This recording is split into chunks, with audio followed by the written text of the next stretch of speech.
हम्म, मतलब ये मैं अनीता कटारा राजकीय कला महाविद्यालय कोटा में भूगोल की सहायक आचार्य हूँ। पिछली क्लास में हमने विश्व के जलवायु प्रदेश को बताया था। और चूंकि हम ये थर्ड ईयर के प्रथम प्रश्न पत्र प्रादेशिक भूगोल के एक टॉपिक विश्व के जलवायु प्रदेश के बारे में पढ़ रहे हैं, तो उसके कुछ मुख्य भाग जो थे, 6 मुख्य भाग जो हैं वो आपको मैंने बता दिए थे। उसी को हम आज आगे विस्तृत रूप में पढ़ेंगे। तो सबसे पहले हम, अब चूंकि इन 6 भागों को कोपेन ने वर्षा के मौसमी वितरण, मौसम की शुष्कता और तापमान के वितरण के आधार पर बांटा है। तो आप सामने नक्शे में देख ही रहे हैं कि सबसे पहली जो प्रदेश हम या जो जलवायु प्रदेश हम इसमें लेंगे उसको वो कहते हैं उष्ण कटिबंधीय आर्द्र जलवायु, जिसे हमने ए लेटर से डिनोट किया है। तो आप देखिए कि जितने भी ये लाल सर्किल बने हुए हैं वो ए जलवायु को दिखा रहे हैं। हालांकि उसके उपविभाग भी इसमें ही शामिल हैं, लेकिन चूंकि ये जो टाइप की जो जलवायु है प्रदेश है उस वो उष्ण कटिबंधीय आर्द्र जलवायु प्रदेश कहलाते हैं।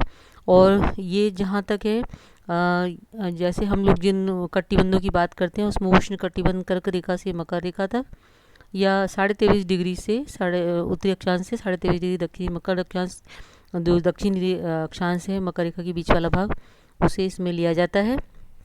तो ये जो इस प्रकार की जलवायु वाला भाग है उसमें वर्ष के प्रत्येक महीने में जो सबसे ठंडा महीना होता है उसके सहित औसत तापमान जो है वो 18 डिग्री सेंटीग्रेड से अधिक रहता है। इसी तापमान के आधार पर हम इस पूरे क्षेत्र में देखते हैं कि बहुत मतलब एक रूपता पाई जाती है, समान जो है तापमान पाया जाता है, वर्ष भर वर्षा होती रहती है। और इसीलिए हम सभी जानते हैं कि जहाँ वर्षा ज़्यादा होती है वहाँ वाष्पीकरण जो है वो कम होता है, क्योंकि जब वायुमंडल में इतनी ज़्यादा नमी रहेगी तो वहाँ वाष्पीकरण होने की जगह ही नहीं मिल पाती है और शीत ऋतु यहाँ पाई नहीं जाती है। वर्षा, ताप और तापांतर व शुष्कता के समय के अनुसार इसके कुछ निम्न भाग बताए गए हैं। आप देखिए इन जितने भी लाल सर्किल किए गए हैं इसमें जो एएफ प्रकार की जलवायु वाला क्षेत्र है उसे हम उष्ण कटिबंधीय प्रचुर वर्षा वाले वन में लेते हैं। और मैंने पिछली क्लास में बताया था आपको कि एफ को इन्होंने कोपेन ने मतलब दिया है आर्द्र या मॉइस्ट। तो जो एएफ प्रकार की जलवायु है वहाँ उस क्षेत्र में वर्ष भर वर्षा होती रहती है और इसी कारण से जो वार्षिक तापांतर है यानी कि जो ताप का अंतर है वार्षिक, वो बिल्कुल नहीं होता है और शुष्कता का अभाव पाया जाता है। इसी प्रकार जो दूसरा पार्ट है इसका वो है एएम। आप देखिए जहाँ जहाँ सर्किल किया गया है एएम को, उसमें एम का मतलब होता है ग्रीष्मकालीन मानसूनी मानसून ही प्रचुर वर्षा जहाँ पाई जाती है, यानी उष्ण कटिबंधीय मानसूनी वर्षा वाले प्रचुर वन जो होते हैं जहाँ पर इसे आर्द्र मानसूनी जलवायु कहते हैं। इसे हम इस प्रकार से ले सकते हैं कि एम का मतलब है मॉइस्चर वाला या मॉइस्ट क्षेत्र। वर्षा अधिक होने से वन बहुत ज़्यादा मिलते हैं यहाँ पे और एक लघु शुष्क ऋतु भी पाई जाती है। इसके अलावा इसके बाद तीसरा पार्ट हम लोग AW लेते हैं। इसमें हम W को शीत शुष्क ऋतु से डिनोट किया गया है, पिछली बार मैंने आपको बताया था। और इसमें जो है इसे उष्ण कटिबंधीय सवाना के नाम से भी जानते हैं। और इस भाग में शीत ऋतु होती है और वर्ष भर तापमान जो है ऊंचा बना रहता है। इसके अलावा AS एपोस्ट्रोफी भारत में तमिलनाडु तट पर AS एपोस्ट्रोफी से जो डिनोट किया गया उसमें इस प्रकार की जलवायु पाई जाती है क्योंकि वहाँ पे शीतकाल में वर्षा होती है। अब जो अगला पार्ट है वो है B या शुष्क जलवायु का। चूँकि ये जो आप देख रहे हैं यहाँ इस पूरे क्षेत्र में हरे रंग से जिन गोलों को दिखाया गया है उसमें बी टाइप की जलवायु पाई जाती है। इस जलवायु की जो मुख्य विशेषता है वो ये है कि वार्षिक वर्षा की कुल मात्रा से वाष्पीकरण अधिक होता है। मतलब ये देखिए आप लोग कि नेचुरली जब वर्षा जो है कम होगी, उससे वाष्पीकरण ज़्यादा हो जाएगा यहाँ, और इसीलिए यहाँ जो वाष्पीकरण अधिक होने की वजह से जो अतिरिक्त जल होता है वो कम रहता है, और अधिकतम तापमान जो है उसे हम वर्षा के महीनों के आधार पर दो भागों में विभाजित करते हैं। आप देखिए इसमें कैपिटल बी और कैपिटल एस से बताया गया है। कैपिटल बी और एस जो है वो स्टेपी जलवायु को दिखाता है। इसे मतलब हम लोग एक तरह से अर्धशुष्क जलवायु कहते हैं। इसमें जलवायु सीमा को सही से ज्ञात करने के लिए हमें विशेष सूत्र की सहायता लेनी पड़ती है, और वर्षा की मात्रा जो है वो 38 सेंटीमीटर से 75 सेंटीमीटर तक होती है। इसके बाद हम BW या मरुस्थलीय जलवायु को लेते हैं, जिसमें वर्षा बहुत कम होती है, औसत वार्षिक वर्षा 25 सेंटीमीटर से भी कम होती है। इस जलवायु की भी सही सीमा ज्ञात करने के लिए हमें सूत्र की सहायता लेनी पड़ती है।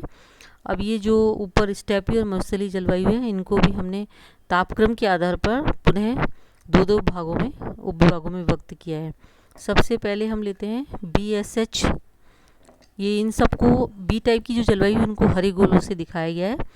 तो इसमें जो उष्ण कटिबंधीय स्टेपी जलवायु है उसका औसत जो वार्षिक तापमान है वो 18 डिग्री सेंटीग्रेड से अधिक होता है।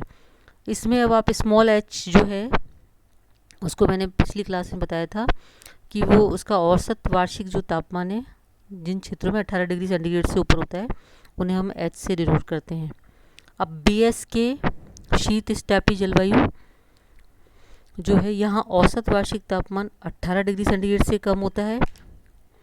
तो आप देख लीजिए जो स्टेपी जलवायु है BS से जो दिखाई गई और उसमें K जो दिखाया गया है उसका मतलब ही यही है कि औसत तापमान जो है 18 डिग्री सेंटीग्रेड से नीचे है।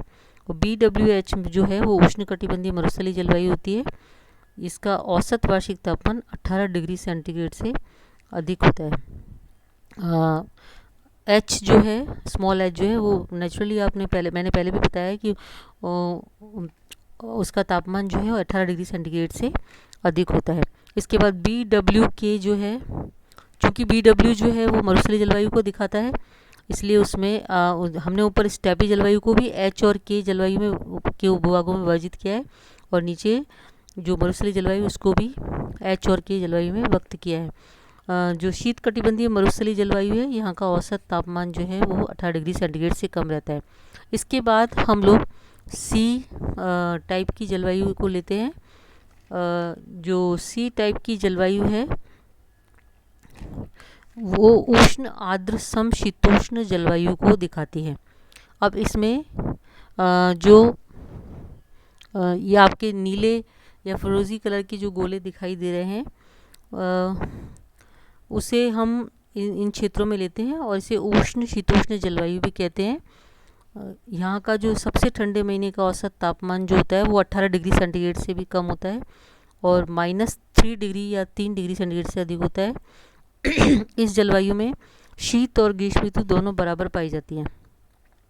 इस जलवायु भाग को हम लोग वर्षा के मौसमी वितरण के आधार पर तीन उपभागों में व्यक्त करते हैं, CF, CS और CWG। तो यहाँ पर वापस आप देख लीजिए, F जो है आर्द्र क्षेत्र को दिखाता है, तो CF जो है जिन क्षेत्रों में CF पर गोले लगे हुए हैं नीले रंग के, फिरोजी रंग के, वहाँ वर्ष भर उष्ण शीतोष्ण जलवायु मिलती है। प्रत्येक ऋतु में वर्षा होती रहती है, वर्ष भर वर्षा होती है। ग्रीष्म ऋतु के जो सबसे सूखा महीना होता है उसमें 3 सेंटीमीटर से अधिक वर्षा होती है। इसको आर्द्र मध्य तापीय जलवायु भी कहते हैं। इसके अलावा नेक्स्ट जो है सेकंड वो है CS। स्मॉल जो S है उसका मतलब है शुष्क ग्रीष्म ऋतु। तो यहाँ पर वही मतलब दिया गया है इसका कि ग्रीष्म ऋतु शुष्क रहती है। ग्रीष्म ऋतु के सबसे जो सूखा महीना होता है उसकी वर्षा 3 सेंटीमीटर से कम रहती है, और शीत ऋतु का जो सबसे आर्द्र रहने वाला महीना है वो भी ग्रीष्म ऋतु के सबसे शुष्क महीने से 3 गुना अधिक वर्षा वाला होता है। अब हम लेते हैं CWG को। तो जिसमें W का मतलब है शुष्क शीत ऋतु और स्मॉल G का मतलब है ग्रीष्मकालीन वर्षा ग्रीष्म संक्रांति के ठीक पश्चात, यानी कि जो गर्मियों में जो वर्षा होती है और वर्षा बिल्कुल मार्जिन पर होती है, ख़त्म होने वाली होती है, उसके ठीक बाद का समय जो होता है वो उसमें लिया जाता है। इसे इसे इसमें वर्ष भर उष्ण शीतोष्ण जलवायु रहती है, यानी कि शीत ऋतु बिल्कुल शुष्क होती है। गर्मियों की ऋतु के जो सबसे का जो आर्द्र महीना होता है उसमें शीत ऋतु के सबसे शुष्क महीने से 10 गुनी से अधिक वर्षा होती है। इसे भी उष्ण शीतोष्ण आर्द्र जलवायु कहते हैं। जैसे जैसे हम निम्न अक्षांशों की ओर जाते हैं, जलवायु उष्ण उष्ण और उच्च अक्षांशों की ओर जाने पर शीतकाल में जलवायु ठंडी होती जाती है, जैसे उत्तरी भारत में और पूर्वी चीन दोनों में दशा पाई जाती है। इसके बाद हम लेते हैं डी को, जहाँ जहाँ डी गोले आपको पीले गोलों से दिखाया गया है पीले रंग से, तो यहाँ पे अधिक ठंड पड़ती है, इसलिए इसे हिम जलवायु के नाम से पुकारते हैं। वर्ष में सबसे जो गर्म महीना होता है उसका तापमान भी 10 डिग्री सेंटीग्रेड से अधिक और सबसे ठंडे महीने का तापमान -3 डिग्री सेंटीग्रेड से कम रहता है। इस जलवायु को हम दो भागों में विभाजित करते हैं, डी एफ और डी डब्ल्यू। अब देख लीजिए आप, एफ को वापस से शीत शीतोष्ण आर्द्र वन में लिया गया है। यहाँ जिस एफ मतलब मॉइस्ट क्षेत्र, आर्द्र क्षेत्र।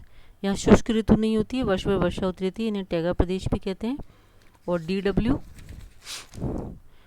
यानी शीत ऋतु शुष्क होती है, यहाँ शीत शीतोष्ण वन पाए जाते हैं। इसके अलावा इसके बाद हम लेते हैं ई को जो ध्रुवीय जलवायु होती है। आपको जो ये ई जलवायु है, देखते हैं कहाँ पर है, लेकिन एक बार मैं आपको बता देती हूँ इसके बारे में। इस भाग में सबसे गर्म महीने का औसत तापमान 10 डिग्री सेंटीग्रेड से भी कम रहता है, और इस भाग में ग्रीष्म ऋतु का कोई भी नाम निशान नहीं होता है। इसके बाद हम लेते हैं एच जलवायु वाले क्षेत्रों को, यहाँ जहाँ पर उच्च पर्वतीय जलवायु पाई जाती है। यानी कि इस प्रकार की जलवायु जो है वो केवल विश्व के सबसे अधिक ऊंचे पर्वतों पर पाई जाती है। यहाँ पर जो हिम वर्षा होती रहती है, यानी कि बर्फ़ की वर्षा होती रहती है, ठिगने कौंदाड़ी वनों की दशाएं पाई जाती हैं, यानी कि सब जानते हैं कि नुकीले पत्तों वाली कौंदाड़ी वन पाए जाते हैं। जैसे भारत में हिमालय पर्वत, उत्तरी अमेरिका में रॉकी, भारत में हिमालय पर्वत और अमेरिका में रॉकी पर्वत, यूरोप के ऑल्पस पर्वत, दक्षिणी अमेरिका में एंडीज पर्वत और नॉर्वे स्वीडन में पर्वतीय भाग, ये सब इस क्षेत्र में पाए जाते हैं।